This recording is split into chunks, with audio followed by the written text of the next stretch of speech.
Hello viewers, Miss Kenya Forest Service here. Welcome to this forum where we are going to discuss more about planting, growing and nurturing of trees to maturity.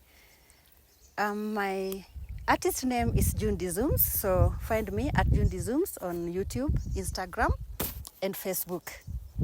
We are blessed to have the forest station manager, Uplands Forest, Mr. Isaac Shuranga, and with him are the CFA members. We have the CFA chairperson, CFA secretary, and the other executive members, as well as our forest rangers. So we are having this show today to learn about the best tree growing practices. We are going to get a lot of insight on this. Let me take this opportunity to welcome Mr. Shuranga to introduce himself and the whole team, and then we proceed. You're welcome, sir.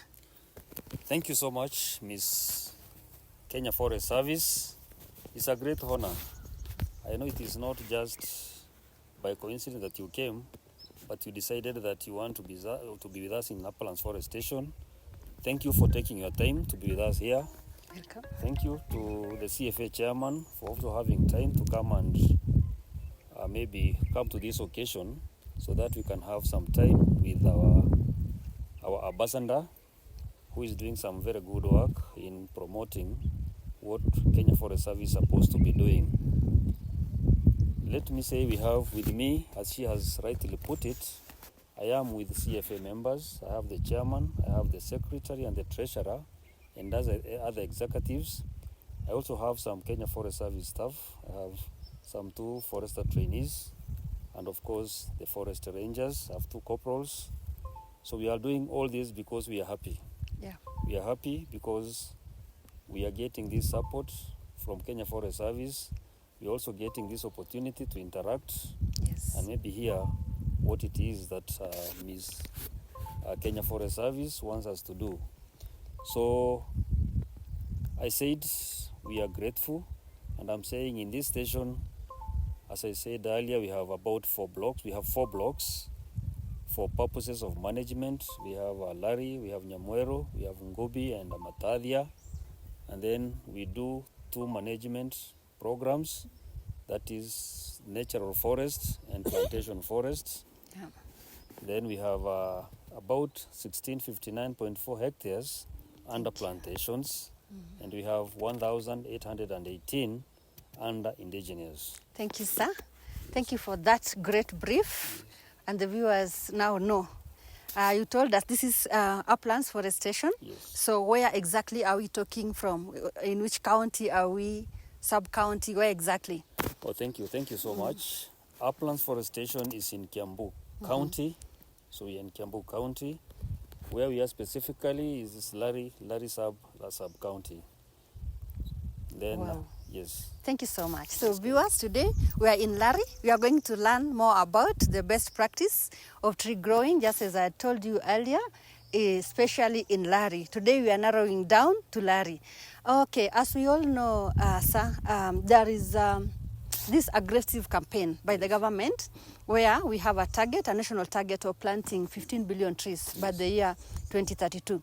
Would you kindly tell us where is Uplands as far as this 15 billion trees target is concerned? Okay. Yeah. Thank you so much. I think in Uplands Forest Station we are prepared. We also have our targets. For instance, tree growing starts from the nursery, because we must have enough planting materials to plant in our forests, and also enough to give to our communities through the CFAs, to give to the schools around, and even the local administration. Yes. So, as Uplands Forest Station, I have a target of producing 1.2 million seedlings. Wow. This I will do by June. The government, Kenya Forest Service, has properly supported this. They have already employed casuals.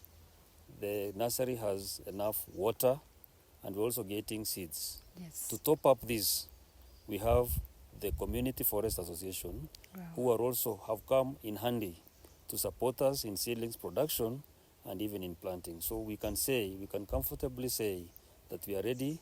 For instance, during this, the expected long rains, around maybe March, April, and May, we will be planting. We have already in stock 400,000 seedlings ready for planting. Great work. We are very ready for the target, 15 billion tree target. And I must say, I'm so impressed, sir. Yes. And Kenya Forest Service is steering this, doing a good job. You just told us that we are going to get 1.2 million trees 1.2 million by June. By June. And we are ready with about 400 ready for planting by April. Yes. Wow, that is a very good progress, and I'm so impressed. And a lot of times viewers have asked questions on the type of trees to be planted in different areas. Yes. So I would be pleased to welcome you to tell the viewers the type of trees that are suitable to be planted in LARI, and probably tell us the reason as to why you think they're suitable. Okay. Thank you. So thank you so much. Yes, that's a very good question. It's a very good observation. And it is good to tell our viewers that not all trees can grow anywhere. So what we do before we plant these seedlings, we have to match the tree species with the site. Yes. There is site and matching the site with the type of tree we are planting. So in this area, there are trees that have been proven that they can do well, both exotic and the indigenous. Yes. For indigenous, mostly, we planted trees that were here before. We have some old men here, and they have attested to this. We also have done some research and known that these are the trees that are supposed to be here. To mention just a few, is the famous cedar. Most of us know cedar. Botanically, it's Juniperus procera. That does very well in LARI. And then we have olea, the two oleas, Olea africana and Olea welwechi. Those two trees also do very well. We also have pruners.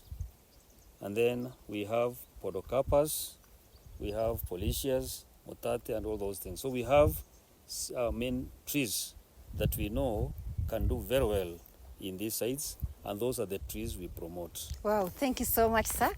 Kindly mention these words in the native language. We are in LARI. Kindly mention the names of these trees in the native language, so that we get to understand them better. Good. Let me start with cedar. What I call cedar is basically motarakwa.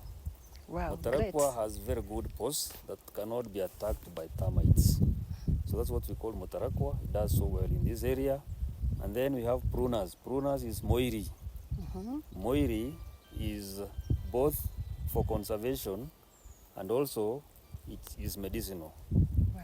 And then we have what I called podocarpus is mudengera. In the LARI native language, Kikuyu. Mudengera. Wow.